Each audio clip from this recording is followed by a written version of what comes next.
یقیناً حضور اقدس صلی اللہ علیہ وسلم بشر ہیں، بشریت سے انکار نہیں، لیکن بشریت کی آڑ میں یہ کہنا کہ حضور علیہ السلام ہم جیسے بشر ہیں، یہ معاذ اللہ دیابنا کا عقیدہ ہے، ہم سنیوں کا عقیدہ نہیں ہے۔ یقیناً قرآن میں آیا ہے، قرآن میں جو آیا ہے اللہ تبارک تعالیٰ نے ارشاد فرمایا حضور علیہ السلام کی زبان کہ انما انا بشر مثلکم، کہ میں تمہاری طرح بشر ہوں، یہ حضور اقدس صلی اللہ علیہ وسلم نے بطور تواضع بطور انکساری فرمایا ہے۔ اس سے یہ عقیدہ نکالنا کہ حضور ہماری طرح بشر ہیں، یہ کہیں قرآن و حدیث میں موجود نہیں، یہ ان کا گڑا ہوا عقیدہ ہے، یہ سنیوں کا عقیدہ نہیں۔ مثال کے طور پر یہ تواضع کے طور پر ہوتا ہے، بلکہ میں آپ کو انہی کی کتاب سے ثابت کروں۔ رشید احمد گنگوئی نے اپنی کتاب میں لکھا ہے، اپنا جب نام لکھا تو کہا آفقد العباد رشید احمد۔ اب اس سے کیا پتہ چلتا ہے؟ آقل کہتے ہیں بالکل ذلیل کمینہ، تو اگر ان کے سامنے کہا جائے کہ آپ کا رشید احمد گنگوئی کمینہ ہے، مکار ہے، تو کیا یہ اس بات کو تسلیم کریں گے؟ ہرگز تسلیم نہیں کریں گے، بلکہ یہ کہیں گے کہ ہمارے حضور نے تو اس بات کو بطور تواضع بطور انکساری کہا ہے، یقیناً وہ بہت افضل ہیں، بہت اعلیٰ ہیں۔ تو میرے بھائیوں بتاؤ، جب اس کی بات کی وہ تعویل کر رہے ہیں کہ ہمارے حضور نے یہ نہیں کہا کہ ہمارے رشید احمد صاحب نے تواضع کے طور پر کہا، لیکن جب حضور علیہ السلام کی بات آئے، جب آقا کریم صلی اللہ علیہ وسلم کی بات آتی ہے تو کہتے ہیں کہ حضور علیہ السلام نے جو کہا وہی ہے۔ حضور علیہ السلام نے کہا انما انا بشر مثلکم، میں تمہاری طرح بشر ہوں، تو وہ ہماری طرح بشر ہیں۔ یقیناً یہ ہمارا عقیدہ نہیں ہے، یہ تم دیابنا کا عقیدہ ہے، یہ تمہارا گڑا ہوا عقیدہ ہے۔ ہمارا عقیدہ وہی ہے جو صحابہ کرام کا عقیدہ ہے۔ میرے آقا کریم صلی اللہ علیہ وسلم بشر ہیں، بشریت سے انکار نہیں، کیونکہ ہم تمام لوگوں کے مابین ہدایت کے لیے آئے ہیں، بشر بن کے آئے ہیں، ہماری طرح کھاتے پیتے ہیں، ہماری طرح نماز ادا کرتے ہیں، لیکن اس سے یہ عقیدہ نکالنا کہ حضور ہماری طرح بشر ہیں، ایسا ہرگز ہمارا عقیدہ نہیں ہے۔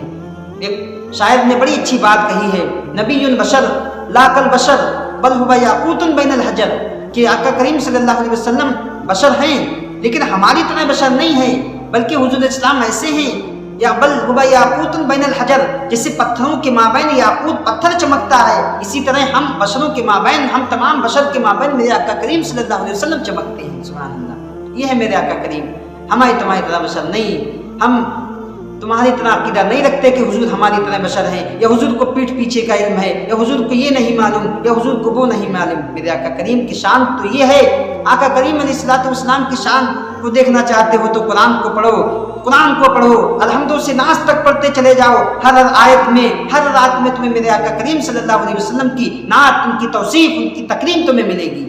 اللہ تعالیٰ فرماتا ہے اِنَّا أَرْسَلْنَاكَ شَاهِدًا وَمُبَشِّرًا وَنَذِيرًا لِتُؤْمِنُوا بِاللَّهِ وَتُعَزِّرُوهُ وَتُوَقِّرُوهُ وَتُسَبِّحُوهُ بُكْرَةً وَأَصِيلًا۔ دیکھیے اللہ تعالیٰ اپنے محبوب کی شان بیان فرما رہا ہے، اپنے محبوب کی شان بیان فرما رہا ہے، اور بلکہ شان تو دیکھو، اللہ پاک فرماتا ہے کیف اذا جئنا من كل امة بشهيد وجئنا بك على هؤلاء شهيدا۔ اے محبوب، وہ منظر کیسا ہوگا کہ جب قیامت کا دن ہوگا، نفسی نفسی کا عالم ہوگا، ہر شخص کو اپنی پڑی ہوگی، جب وہاں شہادت کی بات آئے گی، پہلے کی امتیں آئیں گی، جب ان کی امتوں سے مانگا جائے گا کہ تمہارے نبی نے تمہیں جو ہدایت کا حکم دیا، رہنمائی کا حکم دیا، تمہیں رہنمائی کی دعوت دی، تمہیں ہدایت کی طرف بلایا، تم نے کیوں قبول نہ کیا؟ تو وہ لوگ کہیں گے مولا کریم ہمیں تو کسی نے ہدایت نہیں دی، یہ نبی نے ہمیں نہیں بتایا۔ اس کے بعد اس نبی کو بلایا جائے گا، وہ نبی کہے گا کہ مولا کریم میں نے انہیں دعوت دی، توحید کی طرف، تیری وحدانیت کی طرف بلائی، یہ لوگ جھوٹ بول رہے ہیں۔ تو اللہ فرمائے گا تمہارے اس بات پر کیا گواہی ہے؟ تو گواہی کے طور پر وہ امت محمدیہ کو پیش کریں گے۔ کسے پیش کریں گے؟ ہم گنہگار امتوں کو پیش کریں گے، گنہگار امتیوں کو پیش کریں گے۔ اس کے بعد اب دیگر انبیاء کرام کی امتیں کہیں گی کہ مولا کریم یہ تو اس وقت موجود بھی نہ تھے، امت محمدیہ کے لوگ تو اس وقت موجود بھی نہ تھے۔ تو اللہ فرمائے گا یہ تو اس وقت موجود بھی نہ تھے، اب ان کی گواہی کیسے مانوں؟ امت محمدیہ کے اشخاص کہیں گے، گنہگار امتی کہیں گے کہ مولا کریم ہمیں ہمارے نبی نے بتایا، ہمیں ہمارے نبی نے بتایا تو ہم گواہی دے رہے ہیں۔ اس کے بعد ہمارے نبی الاسلام کو لایا جائے گا، میرے آقا کریم صلی اللہ علیہ وسلم کو لایا جائے گا، میرے پیارے آقا کریم تمام لوگوں پر گواہی دیں گے۔ جب حضور اقدس صلی اللہ علیہ وسلم گواہی دیں گے، اب حضور اقدس صلی اللہ علیہ وسلم کی گواہی دینے سے تمام کی گواہی کو مان لیا جائے گا۔ یقیناً کہ ان نبی انبیاء کرام نے سچ کہا، انہوں نے اسلام کی دعوت دی، حق کی دعوت دی، اللہ کی جانب بلایا، لیکن امتی جھوٹ بول رہے ہیں، انہوں نے دعوت کو ایکسیپٹ نہیں کیا، دعوت کو نہیں مانا، بلکہ انہوں نے سننے کے باوجود بھی اپنے کان بند کر لیے۔ تو یقیناً میرے نبی کی شان تو دیکھو، قرآن پڑھو، قرآن پڑھو، قرآن کیا کہتا ہے؟ تبت یدا ابی لہب وتب۔